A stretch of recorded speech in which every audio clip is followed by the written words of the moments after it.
Kisah Wali Paidi Part 3. Setelah beberapa hari di Indonesia, Wali Paidi ini berencana melakukan suluk.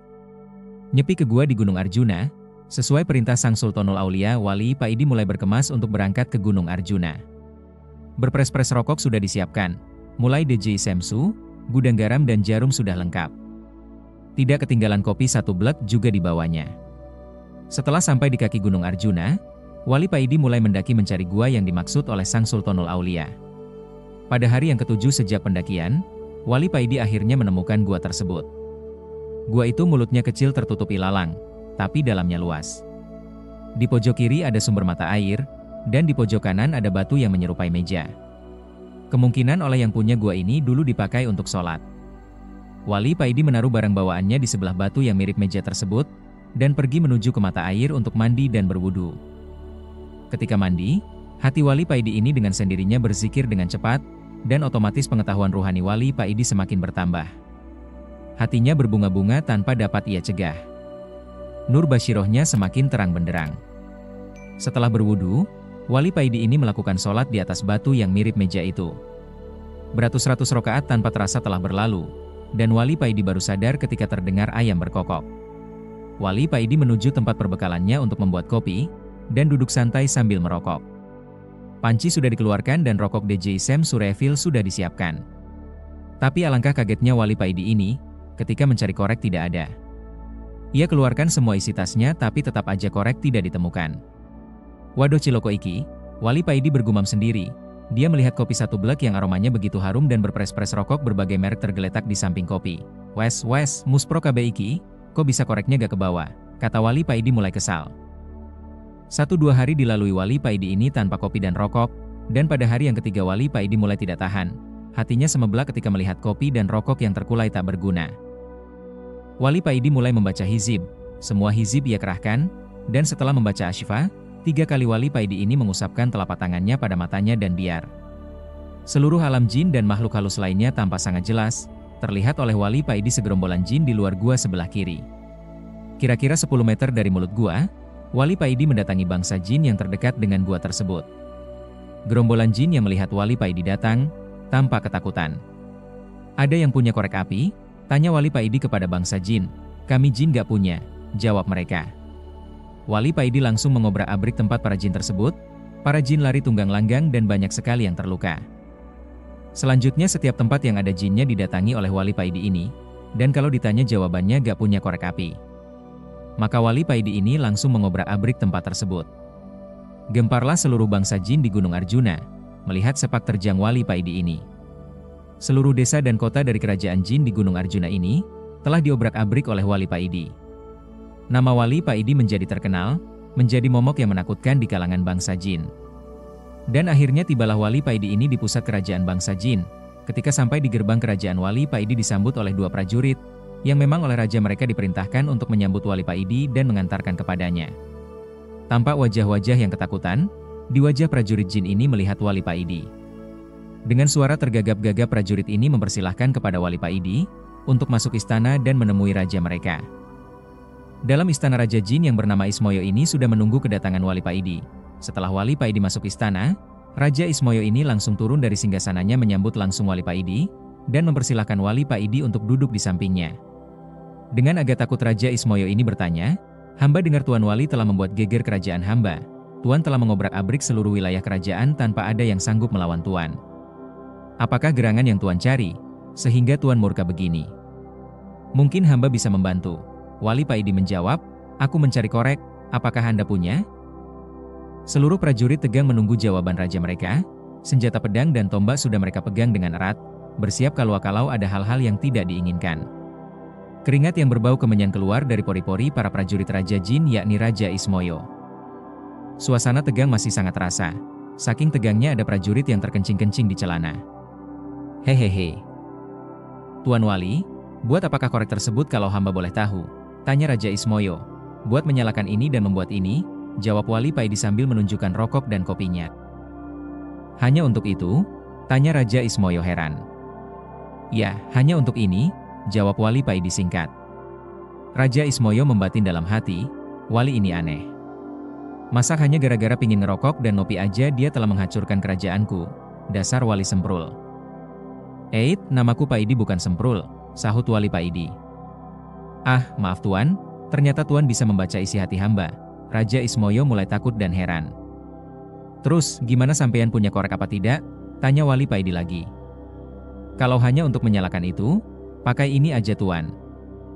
Jawab Raja Ismoyo sambil menjulurkan jari telunjuknya yang tiba-tiba bisa mengeluarkan api. Masya Allah, kalian kan memang terbuat dari api, maaf baru ingat. Hehehe. Jawab wali Pak Idi sambil cengengesan. Wali Pak Idi mendekati Raja Ismoyo, mengeluarkan sebatang rokok DJ Sam Surefil dan mulai menghisap rokoknya. Allah. Begitulah yang terdengar ketika wali Pak Idi merokok. Selanjutnya Raja Ismoyo memanggil panglimanya dan berkata kepadanya, buatkan kopi untuk Tuan Wali ini. Perintah Raja Ismoyo sambil mengambil kopi dari wali Pak Idi dan menyerahkan kepada panglimanya. Jangan manis-manis, ya? Wali Pak Idi berpesan. Kerajaan Raja Ismoyo ini yang terkenal angker dan ditakuti bangsa jin dan manusia sekarang berubah bagaikan warung kopi pinggir jalan, gara-gara wali Pak Idi. Sampean tidak merokok? Tanya wali Pak Idi.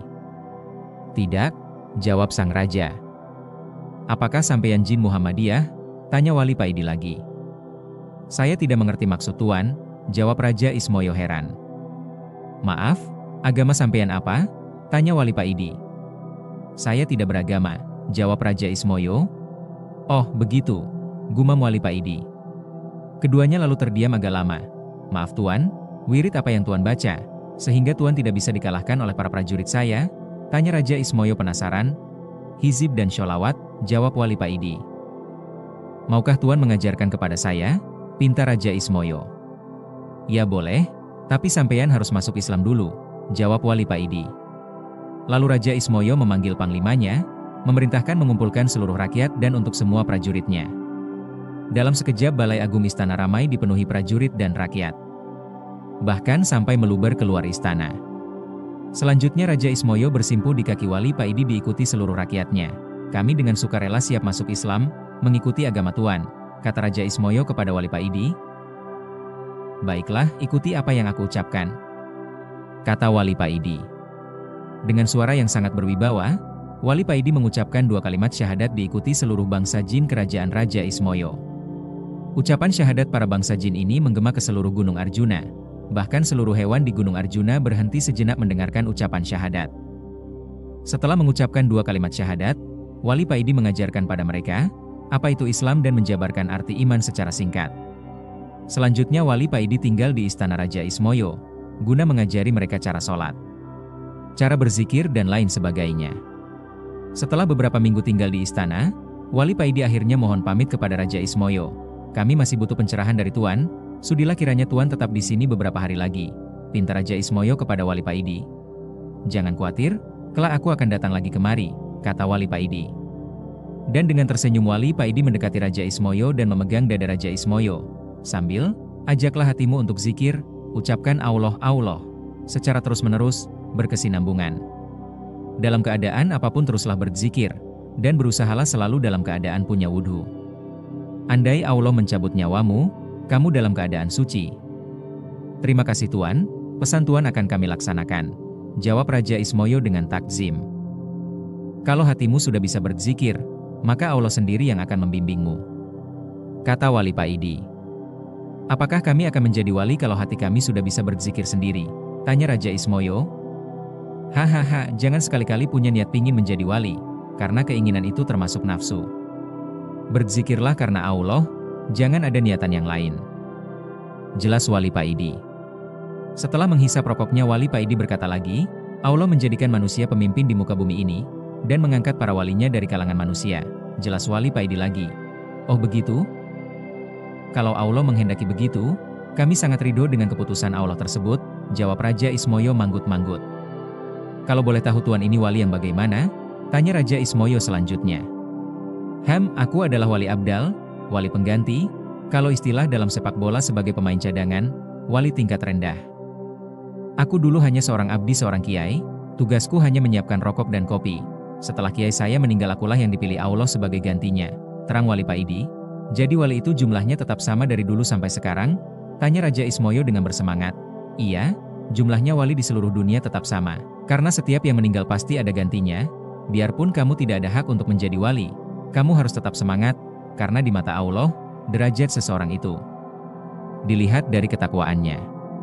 Wali itu hanya titel yang diberikan Allah buat para wakil walinya di muka bumi, guna untuk mengatur dan menata manusia.